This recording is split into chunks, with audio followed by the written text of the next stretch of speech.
এখনো পয়সা দেয় তুই ওদের 700 টাকা পাই না 2 পিস রুটি খেয়ে 700 টাকা বিল দিই এই তো তাহলে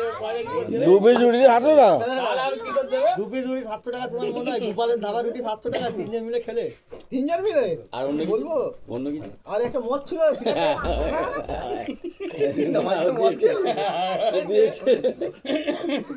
ইস্টমাই গেছিস মদ খেয়ে? এই দাদা এই তোর ঘটনা না ইস্তেমা করলো না তাহলে তাই তো ইস্তেমাই গিয়েছে টাকা দেবেন অরিজিনাল ঘটনাটা বলে দিল টাকা কোথায় পাবো বলতে পারো এই 100 টাকা পাই দেয়নি এখন বসে কে ভাই শামসুদ্দিন ভাই পাতে কিন্তু তোমার সব হয়ে আছে ভালো শামসুদ্দিন ক্ষমতা আছে দিয়া 500 টাকা পাই তো? আলমানি ঘর চলে যাবে না উতে 500 টাকা পাই এই তো আমি বলি উতে 500 টাকা পাই তো হ্যাঁ কিন্তু আমি তোমাকে বলে দেবো মধ্যে কেন বুঝি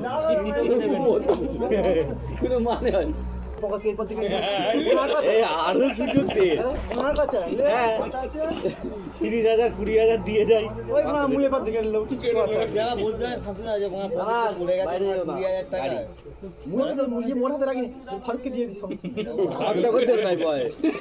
হ্যাঁ ওর কাছে থাকা মানে 5,000 খরচা করতে দুইটা করবে আবার বলে পরে দিই সপ্তাহে টাকা ঠিক মতো গুনতেও পারেনি ও যখন খদ্দের আসে যখন ফাইনাল টাকা পাবে ওর বাপের ফুরুলির টাকা চুরিটা ভালো ওকে কথা। বলতে শোন না বলতে তোমার অ্যাড্রেসটা আলি গেলাম না তোমার অ্যাড্রেস আমি লিখব